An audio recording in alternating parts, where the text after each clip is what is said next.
il y a encore de la place. Allez.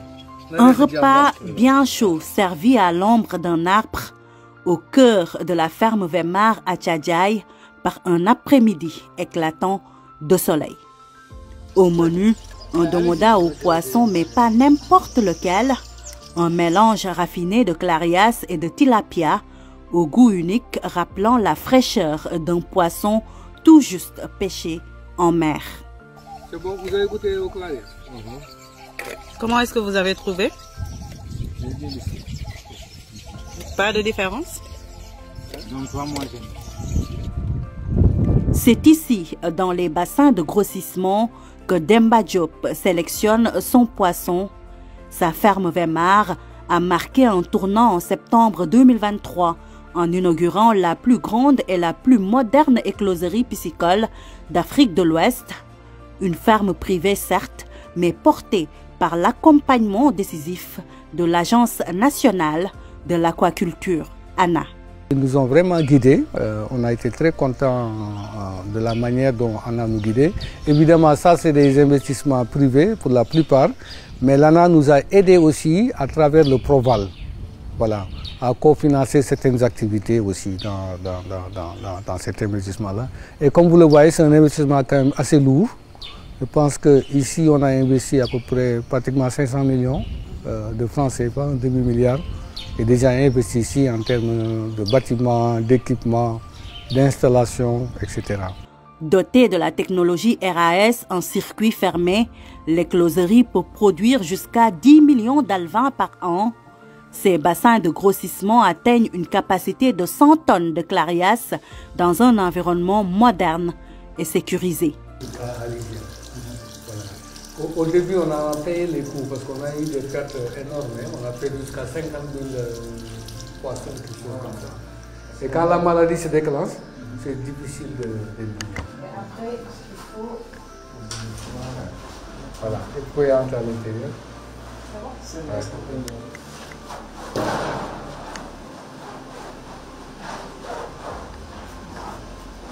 Et vous là? Dans ce vaste hangar, tout commence par l'incubation des œufs jusqu'à la reproduction. On fait les reproductions, madame, l'éclosion des œufs, à travers donc un procédé. Là, nous gardons les mâles, les géniteurs, mâles et femelles, n'est-ce pas? Voilà. Parmi les géniteurs, là, il y en a qu'on a importé de la Suède, parce qu'on est extrêmement reproductifs. J'espère que vous pouvez les voir. Il y a des géniteurs? Voilà. Ouais. Après, vous reprenez, hein, parce que c'est vous qui comprenez. Voilà. Et donc, c'est l'espèce Garriepinus. Et là, l'espèce suédoise, et on croise les deux pour encore fortifier voilà l'espèce locale, quoi. Voilà. Là, vous pouvez monter pour voir les géniteurs qu'on a, type de géniteurs, voilà. Voilà, que nous utilisons pour la reproduction.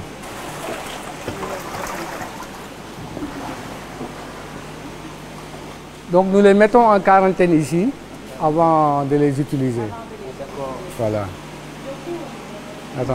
Attention, voilà, c'est assez. Une fois matures, les alevins sont commercialisés. Ceux qui ne trouvent pas acquéreurs poursuivent leur croissance dans les bassins destinés à la revente et à la transformation. Les deux, on commercialise en même temps on fait la transformation. Le conque fumé et le guédias. Poisson fermenté.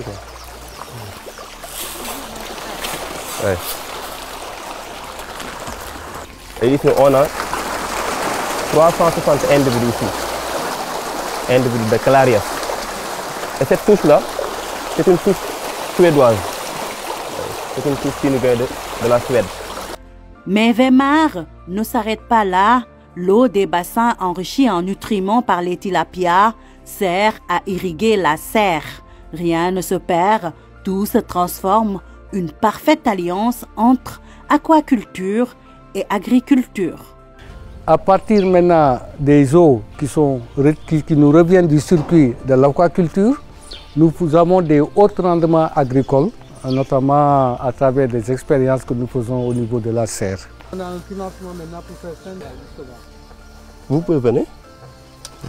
Là, comme vous voyez, on a fait la concombre et variété Tokyo sur 1000 m². Que serre mesure 50 mètres de long et 20 mètres de largeur. Et là, pour 1000 m², nous avons même pas un mois récolté plus d'1 tonne de concombre.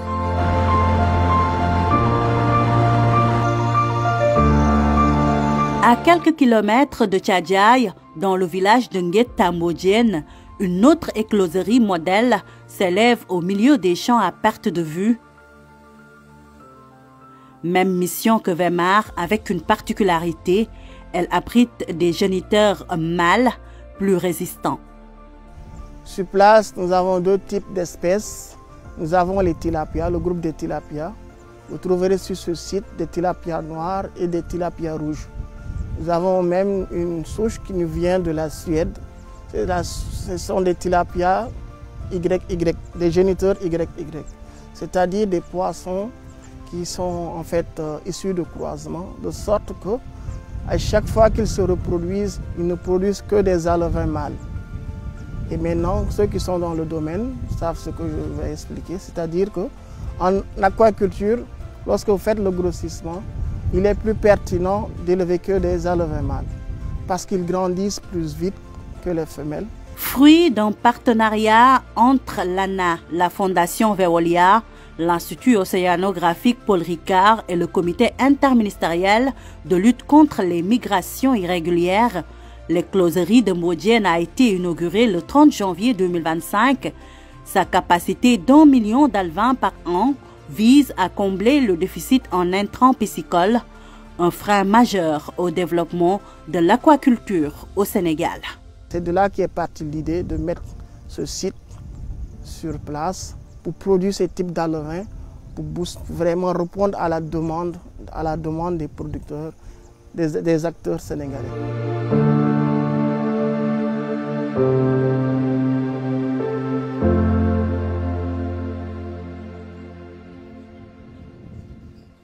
Comme à Weimar, rien ne se perd.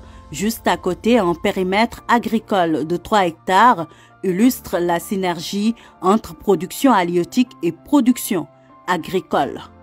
Ce modèle-là, il a été pensé récemment par l'ANA avec le niveau DG, c'est-à-dire de mettre en place des sites qui allient maintenant la pisciculture et intégrer cette fois-ci à la production maraîchère. De sorte maintenant que l'eau que nous utilisons au niveau des bassins de grossissement sont utilisées doublement. Ces deux écloseries sont le fruit de la vision et de l'engagement de l'Agence nationale de l'aquaculture, active dans 9 régions sur 14. L'ANA a lancé sous l'impulsion de son nouveau directeur général un vaste chantier pour faire de l'aquaculture un levier majeur de développement.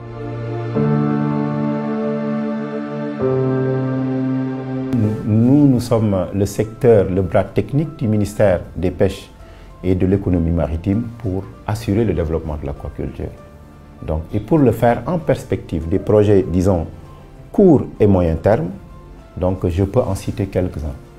D'abord, on est en train de dérouler une politique de maillage national, des services d'encadrement de l'aquaculture. Sur les 14 régions, nous sommes présents, l'ANA est présente sur les, disons, 9 régions. Le maillage est en train de se faire. En 2024, on a déjà mis en place 2 bureaux régionaux tels que Kaffrine et Louga. Et d'ici fin décembre, M. le directeur général a émis l'idée d'installer un autre bureau régional à Thiès. Ça, c'est l'aspect maillage national. Le deuxième volet sur lequel l'ANA est en train de travailler, c'est la recherche-développement. On ne peut pas faire développer l'aquaculture sans recherche-développement et innovation. Il y a aussi le projet de développement et d'amplification des écloseries au niveau national. Avec la coopération allemande, on a un projet en cours de négociation qui va nous permettre d'installer 14 écloseries au niveau national. Après ce projet, je peux citer aussi le projet de développement de l'aquaculture marine. Parce qu'au Sénégal, ce qui est constaté, 95%, voire même 98% des activités aquacoles sont assurées ou sont exécutées au niveau du volet continental et aussi saumâtre. L'aquaculture marine donc, va commencer à se développer, à s'innover. Et on est en train de recevoir pas mal de partenaires, que ce soit des Égyptiens, des Chinois, mais aussi des Portugais et des Italiens pour nous accompagner à développer ces secteurs-là. L'ambition est claire, bâtir un modèle économique viable et mobiliser le secteur privé national autour de l'aquaculture. L'appel que je lance, c'est de venir prendre ce qu'ils ont, c'est-à-dire de découvrir les niches que l'aquaculture peut offrir. Et parmi ces niches, il y a d'abord les écloseries, c'est-à-dire c'est une niche bien porteuse. Le fait de produire des alevins de tilapia, de poisson-chat et des alevins de poissons marins même, de les vendre, donc ça permet de gagner de l'argent. Les fermes de grossissement de poissons, les fermes de grossissement de crevettes, les fermes de grossissement d'huîtres, les moules, j'en passe. C'est aussi des maillons sur lesquels on peut compter pour vraiment se faire de l'argent, mais en même temps créer des emplois. Il y a la mise en place de fermes ostréicoles modernes, comme ça se fait dans beaucoup de pays, le Maroc voisin. Mais aussi la mise en place de fermes, disons, de grossissement, que pour les espèces marines aussi et les espèces d'eau saumâtre. La mise en place d'usines de fabrique d'aliments de poisson, c'est des niches qui sont là. Et l'aliment de poisson est importé à 100%. Disons, les besoins de la pisciculture au Sénégal, presque 95% de ces besoins est assuré par l'aliment importé. Ça ne peut pas continuer.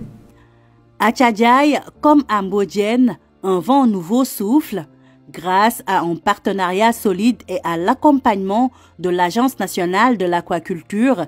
Ces initiatives traduisent la vision du président de la République, Bassirou Diomaye Diakhar Faye, développer l'aquaculture pour garantir la sécurité alimentaire et créer des opportunités pour les jeunes et les femmes.